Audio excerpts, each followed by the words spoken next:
المستشفى المحلي بالتجربين ككل الايام اللي مرت كنا على مستوى الولايه الكل في نطاق اكتوبر الوردي. ثم حملات للتوعيه والتحسيس، حملات للتقصي، خدمات مختلفه سواء الفحص الطبي منها المعمق، سواء كذلك معناها الفحوصات التكميليه، سواء التوعيه والتحسيس، تكوين مستمر لاطاراتنا وعوانه. وهذا معناها من المحاور الأساسية اللي نخدموا عليها في نطاق المحافظة على صحة المواطن وصحة النساء بمختلف أعمارهن وكذلك بمختلف أجناسهن.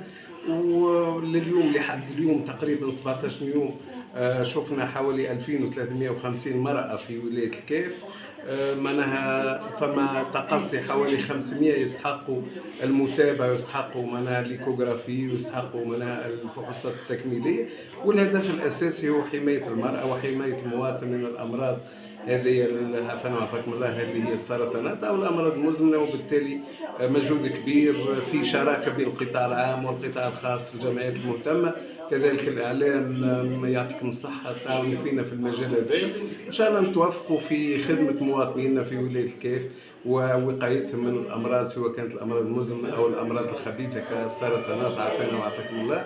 وإن شاء الله موفقين الناس الكل. في إطار فعالية شهر أكتوبر الوردي ينظم اليوم المستشفى المحلي بتجوين والدائرة الصحية بجريزة ومركز الصحة التخصصية بالقلعة الخصبة يوم مفتوح لتقصي أمراض سرطان الرحم وسرطان عنق الرحم. معناها هذا اليوم هو معناها نحب نقربوا الخدمات للأهالينا وسيرتو النساء الموجودين في جنوب الولاية لحد 10 أصباح ما يقارب على 72 امرأة. فما هو اليوم هذا اليوم المفتوح هذا هو يوم علمي ويوم عملي. فما معناها دكتورة معناها في طب اختصاص طب النساء والتوليد معناها فما يوم تكويني للإطارات الشبه طبية للمستشفى المحلي بالتجوين، ويوم عملي نشوفوا احنا نحاولوا انه نحن نوصل للنساء تقصي مبكر، خاصة انه النسبة هي معناها ما بين 10% النساء اللي مهدين بالمرض هذا. وكان الشعار هو الآتي: قد ما تفيق به بكري قد ما يكون الشفاء بتاعك جيد ويكون تو ديغريزون يوصل حتى 100%. نظمنا اليوم هذا مستشفى المحلي بتجروين تحت إشراف الإدارة الجهوية بالصحة، ونشاركوا فيه 3 معتمديات اللي جنوب الولاية اللي هما جريسة والقلعة الخصبة وتجروين. وهو مش حكر نحن يعني جيست إداريين نظمنا الحدث هذا، ولكن مرحبا بنسينا الكل في مستشفى تجروين. اليوم هذا هو مفتوح، التقصي مجاني، باش يكون كذلك فيه جانب علمي، كذلك باش تكون فيه فحص مجاني للثدي، سرطان عنق الرحم، تقصي مبكر،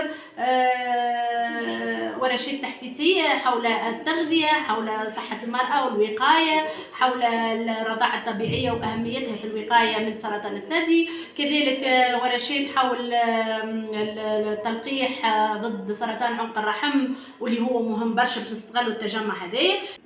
والله جينا اليوم للتجروين في إطار اليوم مفتوح لتقصي سرطان الثدي وسرطان عنق الرحم.